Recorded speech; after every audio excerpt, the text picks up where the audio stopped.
Good evening दोस्तों। इससे पहले जो क्लास हमने की थी वो क्लास चंडीगढ़ पीआरटी के लिए कोऑर्डिनेट ज्योमेट्री के बारे में की थी। कोऑर्डिनेट ज्योमेट्री का जो कॉन्सेप्ट हमने पढ़ा था, डिस्टेंस फॉर्मूले पे बेस्ड जो चैप्टर थे, टॉपिक थे, वो हम पढ़ चुके थे। ठीक है ना, डिस्टेंस फॉर्मूले पे बेस्ड टॉपिक हम क्लियर कर चुके थे। आज जो हम करने जा रहे हैं वो कौन सा है? Section formula. कोऑर्डिनेट ज्योमेट्री का ही ये पार्ट है। कोऑर्डिनेट ज्योमेट्री में जो 10th क्लास में यूज होते हैं उसमें, जिसमें क्या है? Section formula. अब ये सेक्शन फॉर्मूला है क्या और इसको कैसे कैसे यूज किया जाता है वो आज हम डिस्कस करेंगे। ठीक है, जैसे कोई भी एक लाइन सेगमेंट है, ये लाइन सेगमेंट आ गया जो क्या हो गया? A B. इस लाइन सेगमेंट ए बी में यहाँ को पॉइंट सी आ जाए। अब वो सी पॉइंट है, वो इस लाइन को किसी न किसी रेशियो में डिवाइड करेगा। ठीक है, वो रेशियो 1:2 में करे, 2:3 में करे, 3:4 में करे, बट वो किसी न किसी रेशियो में इसको डिवाइड करेगा। इसके जो कोऑर्डिनेट है वो हमने मान लिया x1 और y1। इसके जो कोऑर्डिनेट्स हैं वो हमने क्या माने? x2 और y2। अब ये x1 y1 x2 y2 क्यों लिए? उस दिन में मैंने आपको बताया था कि ये x और y इस a के कोऑर्डिनेट है, ये वो x और y इस b के कोऑर्डिनेट है। ये फर्स्ट कोऑर्डिनेट है इसलिए इसको x1 y1 ले लिया, ये सेकंड कोऑर्डिनेट है इसलिए इसको x2 और y2 ले लिया। अब ये पॉइंट C है, इसका भी कोई ना कोई कोऑर्डिनेट होगा, उसके हमने क्या लिया? x और y। ये जिस रेशियो में इसको डिवाइड कर रहा है वो रेशियो हमने क्या लिया? m1:m2। तो ये रेशियो अगर हमें गिवन हो तो कोऑर्डिनेट्स फाइंड आउट करने होंगे, और कोऑर्डिनेट्स गिवन हो तो रेशियो फाइंड आउट करना होगा। उसके लिए यूज करते हैं सेक्शन फॉर्मूला। उसके लिए क्या यूज करते हैं? सेक्शन फॉर्मूला, जो क्या होता है? x is equal to m1x2 plus m2x1 divide by m1 plus m2। ये x कोऑर्डिनेट के लिए हो गया। y कोऑर्डिनेट के लिए अगर करेंगे तो क्या आएगा? y is equal to m1y2 plus m2y1 upon में क्या आएगा? m1 plus m2। इसको बोलते हैं section formula for internal division. For internal division. अब वो इंटरनल डिवीजन क्या होता है? जो किसी भी लाइन सेगमेंट को अंदर से इंटरसेक्ट करेगा। अंदर से मतलब जो पॉइंट होगा वो लाइन सेगमेंट के ऊपर होगा। एक्सटर्नल डिवीजन अगर होगा तो वो लाइन के बाहर होगा। तो ये जो सेक्शन फॉर्मूला है वो किसके लिए है? इंटरनल डिवीजन के लिए। अब अगर इसका कोई एग्जांपल लें, इसको सोल्व करेंगे कैसे होगा, तो हम एग्जांपल के लिए ले सकते हैं। जैसे पॉइंट ए हो गया, बी हो गया। ए के कोऑर्डिनेट हो गए 1 और 2, बी के कोऑर्डिनेट हो गए 3 और -4, और ये इसको 1:2 में डिवाइड कर रहा है। इसमें डिवाइड कर रहा है 1:2 में। तो हम क्या करेंगे? इसको x1 और इसको y1, इसको x2 और इसको y2। ये रेशियो आ गया m1:m2। सेक्शन फॉर्मूले का यूज करेंगे। x कोऑर्डिनेट का अगर यूज करेंगे तो वो आएगा x is equal to m1 की वैल्यू क्या होगी? 1। x2 की वैल्यू क्या होगी यहाँ पे? 3 प्लस m2 की वैल्यू 2 इंटू में x2 की वैल्यू देखो m1 x2 plus m2 x1। अब x1 की वैल्यू क्या आएगी? 1 अपॉन में m1 प्लस m2 तो 1 प्लस 2। ये x कोऑर्डिनेट आ जाएगा। इससे सॉल्व करेंगे तो 3 मल्टीप्लाई 1 3, 2 मल्टीप्लाई 1 2, अपॉन में 2 प्लस 1 क्या आ गया? 3। तो सॉल्व किया तो आंसर आ गया 5/3। ये इंटरनल सेक्शन फॉर्मूले का यूज करके हमने क्या फाइंड आउट किया? x कोऑर्डिनेट फाइंड आउट किया। अगर y कोऑर्डिनेट फाइंड आउट करना हो तो इसका यूज करेंगे, तो वो क्या आएगा? y is equal to m1y2 plus m2y1 upon में क्या आएगा? m1 plus m2। तो y इज इक्वल टू, यहाँ से m1 की वैल्यू क्या हो जाएगी? 1 हो जाएगी। m2 की वैल्यू y2 की वैल्यू -4 प्लस m2 की वैल्यू 2 और y1 की वैल्यू, ये जो वैल्यू लिखी वो किसकी है? y1 की। तो वो कितनी आ जाएगी? यहाँ पे 2 आ जाएगी। अपॉन में फिर वही 1 प्लस 2, तो y इज इक्वल टू क्या आ जाएगा? -4 और प्लस का 1 है तो इसको करेंगे तो क्या आएगा? -4 और ये 2 को क्या आएगा? 4 अपॉन में 2 प्लस 1 3। तो y इज इक्वल टू -4 और प्लस का 4 क्या हो जाएगा? 0/3, तो y की वैल्यू क्या हो जाएगी 0। तो इस फॉर्मूले की हेल्प से हमने जो इस सी पॉइंट के कोऑर्डिनेट फाइंड आउट किए, वो सी पॉइंट के कोऑर्डिनेट क्या है, x की वैल्यू 5/3 और y की वैल्यू 0। ये हमने क्या किया, सेक्शन फॉर्मूले का यूज करके कोऑर्डिनेट्स फाइंड आउट किए। तो डायरेक्ट क्वेश्चन आ सकता है। क्वेश्चन कैसे आएगा, if a line segment AB divided by the point C in ratio 1:2 या m1:m2, then find the coordinates, पहला क्वेश्चन हो गया। ठीक है, तो फर्स्ट क्वेश्चन में हमने क्या बताया कि इसमें क्या फाइंड आउट करवाएगा, कोऑर्डिनेट्स फाइंड आउट करवाएगा। सेक्शन फॉर्मूले का यूज करके सबसे पहले हमें क्या फाइंड आउट करने होंगे, कोऑर्डिनेट्स फाइंड आउट करने। और गिवन क्या होगा, गिवन होगा हमें रेशियो, गिवन क्या होगा हमें रेशियो हमें गिवन होगा, कोऑर्डिनेट्स हमें फाइंड आउट करने होंगे। सेकंड, इसी पे जो क्वेश्चन पूछ सकता है वो क्या, कि इसका अपोजिट कर दे, हमें कोऑर्डिनेट्स गिवन हो और रेशियो फाइंड आउट करना हो, उसमें भी फॉर्मूला सेम लगेगा बट क्वेश्चन में थोड़ा सा डिफरेंस होगा। रेशियो अगर हमें फाइंड आउट करना होगा, कोऑर्डिनेट्स गिवन होगा, तो कोऑर्डिनेट्स देखो कैसे कैसे गिवन हो सकता है, डायरेक्ट बोल दे। जैसे मैं फर्स्ट पार्ट लेता हूँ, फर्स्ट पार्ट में आ जाएगा point C whose coordinate is -1, 2, divide the line segment AB, divide line segment AB,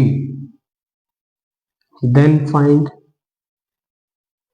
find ratio, क्या आएगा, फाइंड रेशियो। यहाँ पे A और B की जो वैल्यू लेंगे, जैसे लाइन सेगमेंट AB बोल रहा है, तो A के कोऑर्डिनेट हो गए -3 और 2 और B के कोऑर्डिनेट्स हो गए 4,6। ठीक है, इनको ज्वाइन करने पे एक लाइन सेगमेंट बन रहा है A और B, वहां C कहीं पे इसको इंटरसेक्ट कर रहा है -1, 2 पॉइंट पे। हमें क्या फाइंड आउट करना है, रेशियो फाइंड आउट करना है। सेकंड पार्ट या सेकंड पॉइंट क्या जाए कि हमें कोऑर्डिनेट्स की जगह ये बोल दे कि एक्स एक्सिस जो डिवाइड कर रहा है वो क्या कर रहा है, X axis is divided by the line segment AB, line segment AB is divided by the x axis, then find the ratio. या फिर इसकी जगह थर्ड पॉइंट पे क्या बोल दे, वाई एक्सिस। ठीक है, ये 3 इसके टाइप्स होगी। पहले आपको कोऑर्डिनेट्स गिवन होंगे, जो मिडल पॉइंट है उसके मिडल पॉइंट के कोऑर्डिनेट्स गिवन होंगे, आपको रेशियो फाइंड आउट करना होगा। या फिर एक्स एक्सिस गिवन होगा, क्या गिवन होगा, एक्सिस। मतलब ये ऐसे इस टाइप से बोल देगा कि line segment AB is divided by the x axis, या फिर line segment AB is divided by the y axis. इन तीनों में से कोई भी एक आ सकता है। पॉइंट्स गिवन हो सकते हैं एक्स एक्सिस या फिर वाई एक्सिस। देखो अगर पॉइंट्स गिवन है तो आप सेक्शन फॉर्मूले से एक्स और वाई दोनों में से किसी भी एक की वैल्यू पुट कर दो, आपका आंसर आ जाएगा। जैसे कि मैं यहाँ से एक्स वाली वैल्यू लेके चलता हूँ। ठीक है, तो सेक्शन फॉर्मूले में हमारे पास 2 है, ये इस साइड लिखा था, मैं दोबारा लिख देता हूँ इसको। तो ये आएगा x is equal to m1x2 plus m2x1 upon में आएगा m1 plus m2। y coordinate के लिए क्या आएगा, m1y2 प्लस m2y1 अपॉन में क्या आ जाएगा, m1 प्लस m2। दोनों में से किसी भी एक का, या तो x वाले का या फिर y वाले का, दोनों में से किसी भी एक का यूज करेंगे हम। मैं x कोऑर्डिनेट का यूज कर रहा हूँ, so x is equal to m1x2 plus m2x1 upon में क्या आ जाएगा, m1 प्लस m2। तो यहाँ से x कोऑर्डिनेट इसका क्या होगा, -1, क्योंकि हम फर्स्ट पॉइंट ये लेके चल रहे। तो x की वैल्यू -1 पुट कर दी। अब m1 वो तो हमें गिवन नहीं है, फाइंड आउट करना है, क्योंकि रेशियो फाइंड आउट करना है। x2 की वैल्यू, तो ये पॉइंट है हमारे पास a और b, इसमें ये x1 ये y1 ये x2 और ये y2। तो यहाँ से x2 की वैल्यू क्या आ गई 4 प्लस m2 की जगह m2 रहेगा, और x1 x1 क्या आ जाएगा यहाँ पे -3 आ जाएगा। तो x1 पुट कर दिया -3 अपॉन में क्या आ गया, m1 प्लस m2। अब ये पूरा डिवाइड में आ गया, इक्वल के इस साइड जाएगा तो मल्टीप्लाई में आ जाएगा -1 के साथ।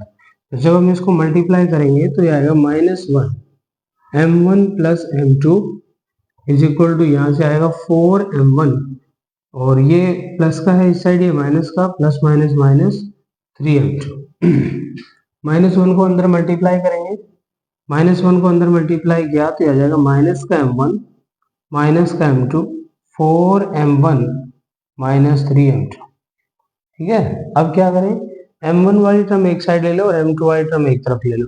तो ये जब इस तरफ आएगा तो माइनस के m1 और माइनस के 4m1 is equal to minus के 3m2, ये माइनस का इस साइड आएगा तो प्लस का m2। सोल्व किया तो ये आएगा माइनस का 5m1 और यहाँ से आ जाएगा माइनस के 2m2। m1 ये माइनस से माइनस कट जाएगा, m1 वो मल्टीप्लाई में उस साइड डिवाइड में आ जाएगा, ये 2 5 इस साइड मल्टीप्लाई में इस साइड आएगा तो डिवाइड। तो m1 upon m2 is equal to क्या आ गया, 2/5। तो m1 m2 क्या आ गया, 2:5 आ गया। इस टाइप से हम इसका रेशियो फाइंड आउट कर सकते हैं। हाँ, अगर इस कैलकुलेशन को थोड़ा सा शॉर्ट करना हो तो हम क्या कर सकते हैं, रेशियो को अज्यूम कर सकते हैं पहले कि जो इसमें डिवाइड किया वो किसमें किया, k/1 में। अगर इसकी हेल्प से करेंगे तो कैलकुलेशन थोड़ा सा आसान हो जाएगा। हम जहाँ पे m1 m2 ले रहे हैं बार बार, उसकी जगह m1 m2 ना लेके हम k और 1 यूज करेंगे। तो k और 1 यूज करने से कैलकुलेशन आसान होगा। ठीक है, कैसे होगा देखो, इसी क्वेश्चन को अगर करें k और 1 का यूज करके तो छोटा आएगा। अब इसके बारे में ये मत सोचना कि k कहाँ से आया और 1 कहाँ से आया, कुछ नहीं, जस्ट रेशियो हमने अज्यूम किया है जहाँ पे m1 की वैल्यू k हो जाएगी और m2 की वैल्यू 1। इसी फॉर्मूले में पुट करेंगे तो x की वैल्यू -1 थी, m1 की वैल्यू आ गई k, इंटू में x2 की वैल्यू कितनी है उसमें 4 प्लस m2 की वैल्यू 1 और x1 की वैल्यू यहाँ से क्या आ गई -3, अपॉन में आ जाएगा k+1। ये डिवाइड में इस साइड आएगा, मल्टीप्लाई में तो k+1, इसको मल्टीप्लाई किया तो 4k और ये -3। ठीक है, इससे आगे इसको सोल्व करेंगे तो माइनस का k और माइनस का 1, ये प्लस का 4k और -3। अब इसको इस तरफ ले आओ, माइनस का k और माइनस का 4k, यहाँ से ये माइनस का 3 है, ये माइनस का है, ये इस साइड आएगा तो प्लस का।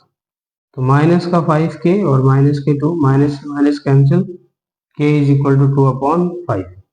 तो k upon 1 is equal to 2/5। तो k/1 इज इक्वल टू क्या आएगा, 2/5 आएगा। ठीक है, तो इसको k/1 का यूज करके भी आप कर सकते हो, विदाउट k1 करना चाहो तो वैसे भी हो सकता है, सेम आएगा। तो अगर पॉइंट्स गिवन हो तो आप यहाँ पे x या y दोनों में से किसी भी एक का यूज करके सेक्शन फॉर्मूला यूज कर दो, आपके पास रेशियो आ जाएगा।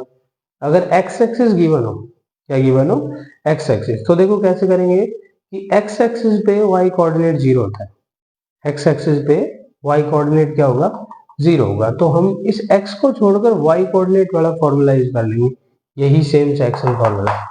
ठीक है, और इसमें जहां पे y आ रहा है उस y की जगह क्या रख देंगे, 0। जैसे इसी को मैं सोल्व करूं तो ये 0 हो जाएगा और m1 की वैल्यू हमने k ले रखी है, y2 की वैल्यू वहां से क्या आ जाएगी 6, m2 की वैल्यू 1 और y1 की वैल्यू क्या हो जाएगी 2। पुट करेंगे तो यहाँ पे आएगा k+1। अब ये डिवाइड में है, इस साइड अगर इसको मल्टीप्लाई में लेके जाएं तो ये पूरा 0 के साथ मल्टीप्लाई होगा, जो आगे आएगा k+1। इसको मल्टीप्लाई करें तो ये 6k और 2 1 क्या हो जाएगा 2, ये पूरा तो 0 हो जाएगा।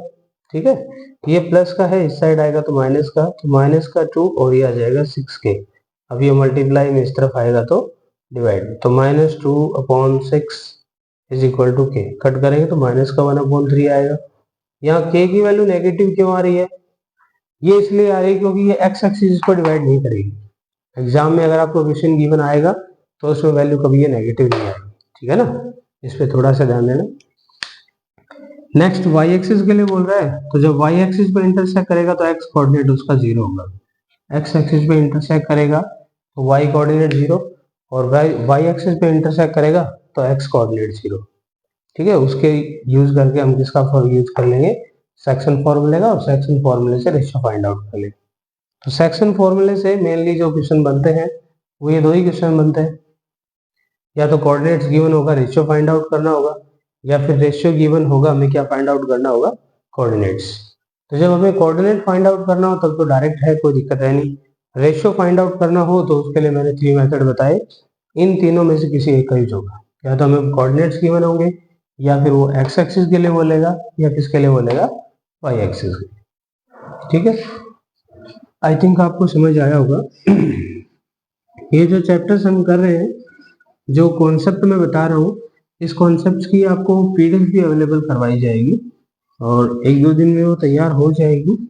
अभी थोड़ा सा टाइम कम मिल पा रहा है बोर्ड एग्जाम की वजह से। अभी 10th क्लास के बोर्ड एग्जाम कंटिन्यू है, उसकी वजह से क्लासेस थोड़ी सी कम हो पा रही है। जैसे ही क्लासेस यहाँ से फ्री होंगी बोर्ड एग्जाम से, तो मैं क्लास दिन में भी एक दो एक्स्ट्रा डाल दिएगा। तो कोशिश है कि इन क्लासों से आपका कॉन्सेप्ट है थोड़ा सा इम्प्रूव होगा और हेल्प मिल सकती है आपके एग्जाम में। फिर भी अगर आपको कोई डाउट हो या कुछ लगे कि जो चीज़ चेंज होनी चाहिए, तो आप कमेंट करके बोल सकते हो। ठीक है, नेक्स्ट है, नेक्स्ट इसमें यूज करेंगे मिड पॉइंट फॉर्मूला। क्या आएगा, mid point formula. Mid point formula वैसे है तो बहुत छोटा सा कॉन्सेप्ट और रेशियो वाले कॉन्सेप्ट में ही है, बट ये क्वेश्चन मेरे तरफ से थोड़ा इम्पोर्टेंट बन जाता है, क्योंकि एमसीक्यू क्वेश्चंस के ब्याह पे अगर इसको देखा जाए तो ये ज़्यादा इम्पोर्टेंट है और बहुत ही आसान भी है। मिड पॉइंट तो नाम से जैसे इंडिकेट हो रहा है, इससे हम जो फाइंड आउट करेंगे वो किसी भी लाइन सेगमेंट का, जैसे लाइन सेगमेंट पी क्यू ले लिया जाए, तो इस लाइन सेगमेंट का अगर कोऑर्डिनेट आर फाइंड आउट करना हो तो इसका मिड पॉइंट होगा। तो उसका फॉर्मूला क्या होगा, पी के कोऑर्डिनेट्स हो गए x1 और y1, क्यू के कोऑर्डिनेट हो गए x2 और y2।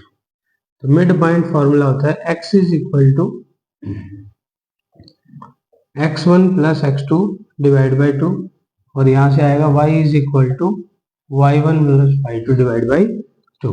दोनों x कोऑर्डिनेट्स को ऐड करके हम 2 से डिवाइड कर देंगे तो x एक्सिस आ जाएगी, सॉरी x कोऑर्डिनेट आ जाएगा, और y1 और y2 को ऐड करके 2 से डिवाइड करेंगे तो उसका क्या मिल जाएगा, y कोऑर्डिनेट्स।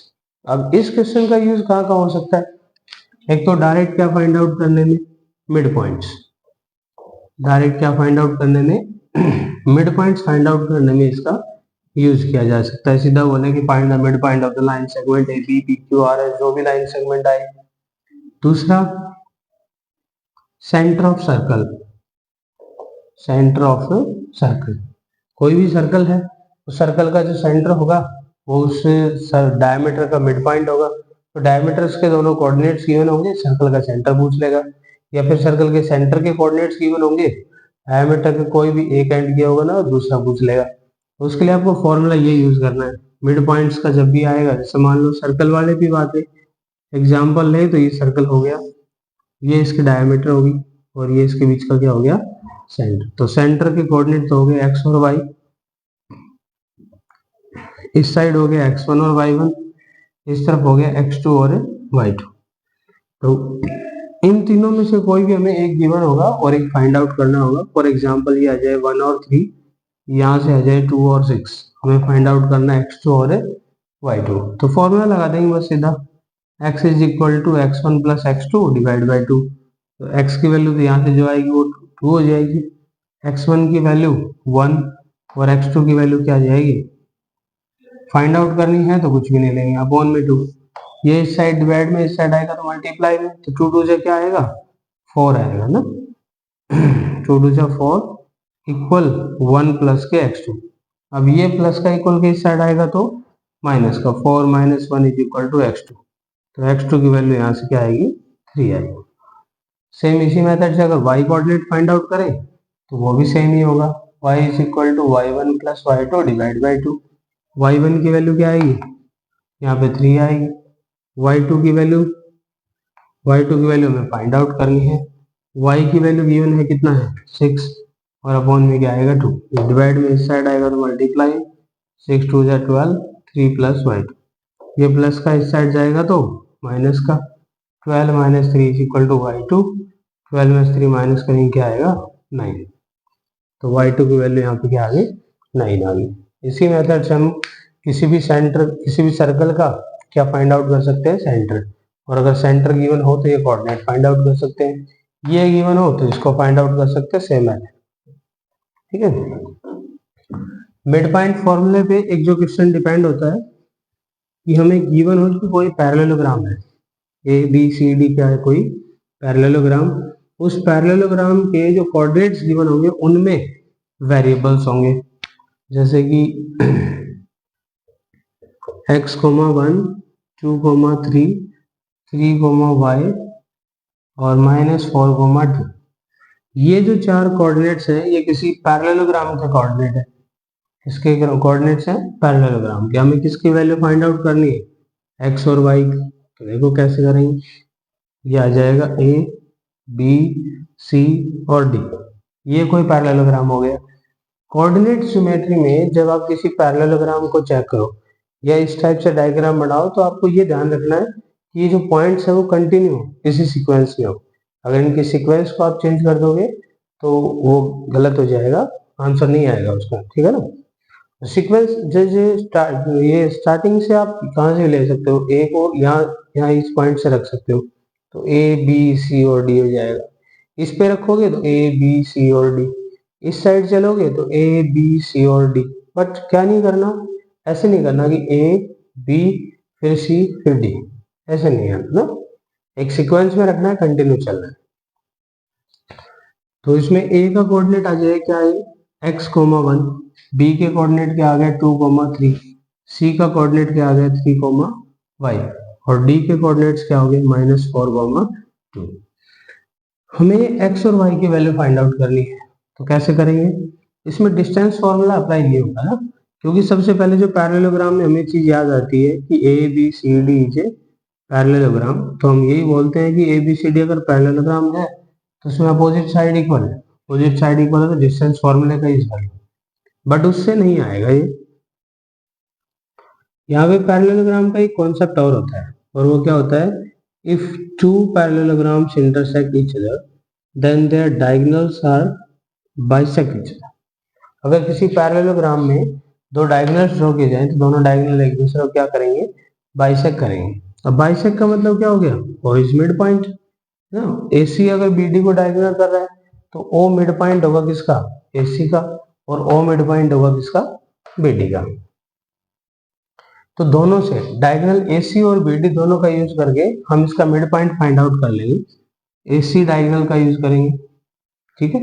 AC डायगोनल का यूज करोगे तो यहां से क्या आएगा, x is equal to x1 plus x2 divide by 2, x is equal to x1 plus x2 divide by 2। तो यहाँ से x1 की वैल्यू होगी x, ठीक है, और x2 की वैल्यू कितनी होगी 3 डिवाइड बाई क्या आ गया 2। अब इसी कोऑर्डिनेट से BD कोऑर्डिनेट से हम x के कोऑर्डिनेट फाइंड आउट करें, वो भी सेम ही फॉर्मूला आएगा, x is equal to x1 plus x2 divide by 2। तो x तो x हो ही गया, x1 की वैल्यू या -4 है यहाँ प्लस के 2 है, -4 और प्लस का 2 अपॉन में क्या आएगा 2। तो x is equal to -4 plus 2 upon 2, -4 में से 2 माइनस करें, माइनस का 2 बच जाएगा, कैंसिल किया कितना आ गया माइनस का 1 आ गया, ठीक है। अब यहाँ जो वैल्यू आई x की वो -1 आई, और यहाँ जो x की वैल्यू है वो x प्लस 3 अपॉन 2 है, लेकिन ये दोनों इक्वल होंगे, सेम होंगे। क्यों, क्योंकि AC डायगोनल से जो मिड पॉइंट फाइंड आउट किया वो O के कोऑर्डिनेट आए, BD डायगोनल से जो मिड पॉइंट फाइंड आउट किया उसके भी कोऑर्डिनेट क्या है O आए। इट मींस वो सेम है दोनों, जो वैल्यू यहाँ पे है वही सेम वैल्यू यहाँ पे है, तो दोनों को इक्वल पुट कर देंगे। तो ये आएगा x प्लस 3 अपॉन 2 और इस साइड ये आ जाएगा माइनस का 1। अब ये डिवाइड में इस साइड आएगा तो मल्टीप्लाई में, तो x plus 3 is equal to -2 आएगा, तो x इज इक्वल टू -2, ये प्लस का इस साइड आया तो माइनस का, x इज इक्वल टू क्या आएगा माइनस का 5। जैसे x कोऑर्डिनेट फाइंड आउट किया है सेम ऐसे ही हम इसमें क्या फाइंड आउट करेंगे, y कोऑर्डिनेट फाइंड आउट करेंगे, एक बार डायगोनल AC के अकॉर्डिंग और एक बार डायगोनल BD के अकॉर्डिंग। तो इसका y कोऑर्डिनेट आ जाएगा, तो ये इसका थर्ड कॉन्सेप्ट हो गया। और थर्ड कॉन्सेप्ट क्या हुआ कि find x and y, find x and y if parallelogram is given. Parallelogram हमें क्वेश्चन में गिवन होगा तो हम किसकी वैल्यू फाइंड आउट करेंगे, x और y की। तो उस टाइम जो x और y की वैल्यू फाइंड आउट की जाएगी वो किसकी हेल्प से फाइंड आउट की जाएगी, using the mid point formula, ठीक है। मेन कॉन्सेप्ट इसका जो है वो इसी में था। उसके बाद आता है एरिया ऑफ ट्रायंगल। उसके बाद क्या आता है, एरिया ऑफ ट्रायंगल। बहुत छोटी सी चीज है, बहुत ज्यादा बड़ा नहीं है, ठीक है ना। और इसका कॉन्सेप्ट भी बाकी कंपैरिजन में कम है। जो एरिया ऑफ ट्रायंगल है उसका कंपैरिजन, उसका कॉन्सेप्ट बाकी कंपैरिजन में कम है। तो एरिया ऑफ ट्रायंगल में पहला तो एरिया ही फाइंड आउट हो गया सीधा। तो 1/2 यह आएगा x1 into y2 minus y3 plus यहां से आएगा x2 y3 minus y1 plus x3 y3 minus y1, यहां से आएगा y1 माइनस y2। ये इस टाइप से आ जाएगा। इसको बोलते हैं एरिया ऑफ ट्रायंगल। जब कोऑर्डिनेट ज्योमेट्री गिवन हो तो कोऑर्डिनेट ज्योमेट्री में जो area of triangle find out करेंगे वो इस फॉर्मूले पे बेस्ड होगा। जैसे मान लो एक ट्रायंगल आ जाए हमारे पास, यहाँ ट्रायंगल आ गई 1 2, ये आ गई -3 4 और यहाँ पे आ गई 6 और 7। तो ये हो गया x1 y1, ये x2 y2, ये x3 y3। इनको इसमें पुट कर देंगे तो क्या आ जाएगा, एरिया ऑफ ट्रायंगल आ जाएगा। सेकंड जो कॉन्सेप्ट इस पे यूज होना है तो वो आ जाएगा कॉलिनियर। सेकंड क्या आएगा, कॉलिनियर। तो डिस्टेंस फॉर्मूले से भी हमने कॉलिनियर फाइंड आउट किया। डिस्टेंस फॉर्मूले से जो कॉलिनियर फाइंड आउट किया था उसमें हमने क्या चेक किया था कि दोनों पॉइंट्स जो जैसे पॉइंट थे ए, एक बी, दूसरा सी, ये 3 पॉइंट्स हो गए। इन 3 पॉइंट्स को कॉलिनियर चेक किया था। तो कैसे किया था कि ए बी, बी सी और ए सी, इन तीनों पॉइंट्स के डिस्टेंस फाइंड आउट करेंगे। ए बी, बी सी और ए सी, इन तीनों क्या फाइंड आउट करेंगे, डिस्टेंस। तीनों में से जो बड़ी टर्म होगी वो इक्वल होगी बाकी दोनों बची हुई टर्म के सम के। फॉर एग्जाम्पल मान लो बी सी अगर इसमें सबसे बड़ा है तो B C is equal to आ जाएगा ए बी प्लस ए सी।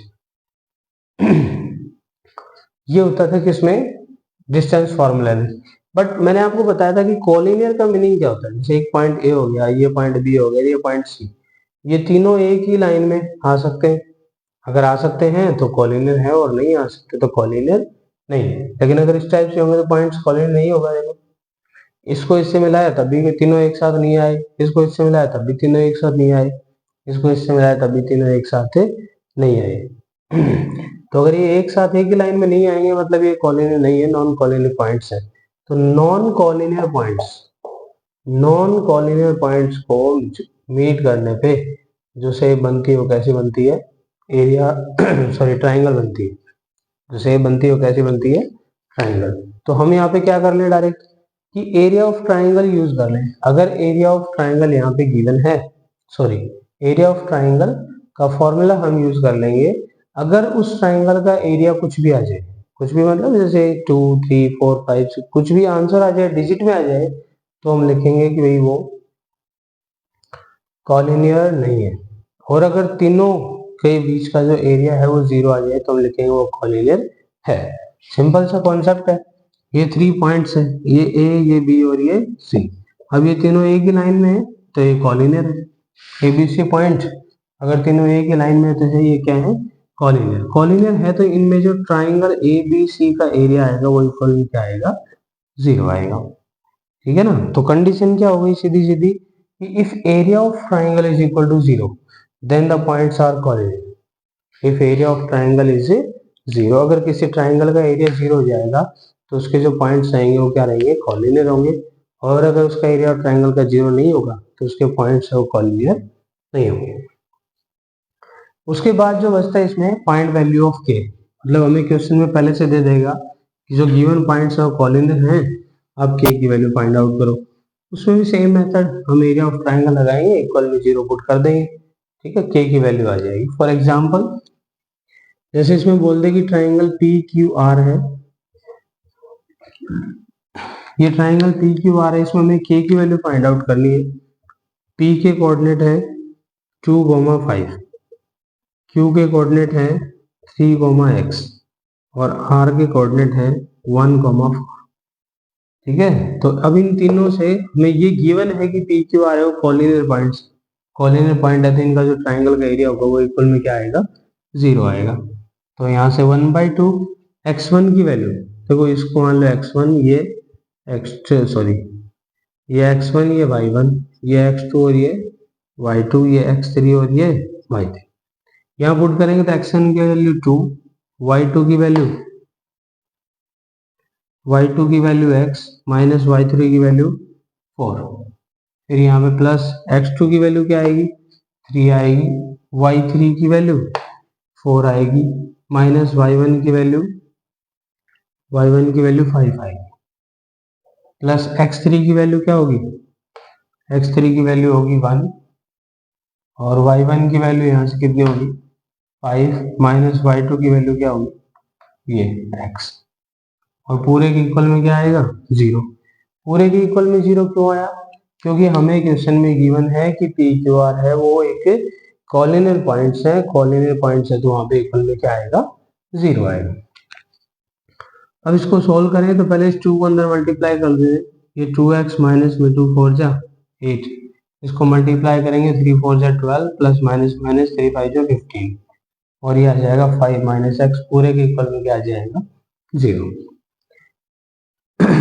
इसको अंदर सोल्व करेंगे, ये 2x और यहाँ बच जाएगा ये x बच जाएगा, तो 2x में से x माइनस करेंगे तो x बचेगा, 12 और 15 17, 17 में से 15 माइनस करेंगे तो क्या बचेगा 2 बचेगा, और 2 में से 8 में से 2 माइनस करेंगे माइनस का 6 बचेगा। या वैसे करें तो देखो 12 में 6 माइनस सॉरी 12 में 8 माइनस करेंगे तो प्लस का 4 बचेगा, 4 माइनस 15, 15 में से 4 करेंगे तो माइनस का 11, प्लस में 5, 11 में से 5 माइनस करेंगे क्या बचेगा यहाँ पे 6 बचेगा, इक्वल में क्या आएगा 0। अब ये क्या करें, ये साइड डिवाइड में उस साइड जाएगा तो मल्टीप्लाई में, तो पूरा 0 हो जाएगा, तो x प्लस में 6 इज इक्वल टू क्या बचा 0, तो x इज इक्वल टू क्या आएगा माइनस की 6, x की वैल्यू आ जाएगी। जब पॉइंट्स हमें कॉलिनियर गिवन हो तो area of triangle is equal to हम क्या पुट कर देंगे 0। बाकी ट्राइंगल से ज्यादा इंपॉर्टेंट मेरे को जो लगता है वो क्या क्या है, डिस्टेंस फार्मूला, दूसरा मिड पॉइंट फार्मूला और सेक्शन फार्मूला, इन तीनों पे डिपेंड क्वेश्चन आने के बहुत ज्यादा चांसेस है। बाकी साथ में 9th वाले का जो कॉन्सेप्ट है वो भी आपको याद रखना है, जैसे कि 9th वाले में कॉन्सेप्ट क्या होगा, कोऑर्डिनेट ज्योमेट्री के जो कॉन्सेप्ट है जो स्टार्टिंग में फर्स्ट क्लास के स्टार्टिंग में मैंने बताए थे, एक तो क्या हो गया कोऑर्डिनेट्स हमें गिवन होंगे, क्वाड्रेंट पूछेगा, ठीक है, उसकी एक्स एक्सिस से डिस्टेंस पूछेगा, वाई एक्सिस से डिस्टेंस पूछेगा, या फिर एक्स एक्सिस का दूसरा नाम हॉरिजॉन्टल एक्सिस, वाई एक्सिस का दूसरा नाम वर्टिकल एक्सिस, एक्स कोऑर्डिनेट का दूसरा नाम ऑर्डिनेट सॉरी एब्सिसा, और वाई ऑर्डिनेट का दूसरा नाम वाई कोऑर्डिनेट का दूसरा नाम क्या आएगा एब्सिसा। तो इस चैप्टर के कॉन्सेप्ट्स हैं वो कंप्लीट हो गए हैं, बाकी इसके प्रैक्टिस क्वेश्चन है वो करवाएंगे, इसके नोट्स है वो मैं आपको प्रोवाइड करवा दूंगा, 1-2 दिन में पूरे हो जाएंगे तो मैं कंप्लीट दे दूंगा आपको, पीडीएफ सेंड करवा दूंगा। जिसको भी पीडीएफ चाहिए वो टेलीग्राम ग्रुप को ज्वाइन कीजिए, ठीक है, अगर ग्रुप को ज्वाइन ना करें आप पर्सनली कमेंट कर दीजिए, मैं उसमें आपको शेयर कर दूंगा, ठीक है। तो आई थिंक ये समझ आया होगा आपको, इस कॉन्सेप्ट का यूज करके अगर आप क्वेश्चन को सोल्व करोगे तो इजिली क्वेश्चन सॉल्व हो जाएंगे, ठीक है। ऑल द बेस्ट, आगे जैसे जैसे टाइम मिलता रहेगा क्लासेस अपलोड होती रहेंगी, ठीक है। मैं कोशिश करूंगा 10th से रिलेटेड जितना भी कॉन्सेप्ट आपका पूछा गया है जो सिलेबस में है उस पूरे को कंप्लीट करवाने की, और जैसे जैसे टाइम नजदीक आएगा उसके प्रैक्टिस क्वेश्चंस को करवाएंगे, बट पहले कॉन्सेप्ट कंप्लीट होना जरूरी है, जब तक कॉन्सेप्ट कंप्लीट नहीं होगा तो प्रैक्टिस क्वेश्चंस है वो कंप्लीट नहीं कर पाएंगे, ठीक है। आई थिंक आपको समझ आया होगा। All the best.